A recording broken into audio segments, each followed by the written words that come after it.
semua, kalau bulan lepas Ventura buat promo post kereta RM10, mulai ni kita turunkan lagi harga. Bulan 11 dan bulan 12 ni Ventura akan bagi peluang untuk korang join kontes post kereta RM9. Langkah nak join pun senang je.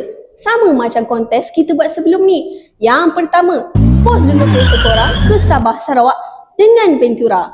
Yang kedua, komen nombor plate kereta korang dekat social media Ventura. Yang ketiga, tag 3 orang kawan korang dan share kita punya iklan peraduan ni. Lepas tu, tunggu je nanti Ventura buat live sebab kita akan cabut pemenang nombor plate bertuah dalam kita punya live nanti.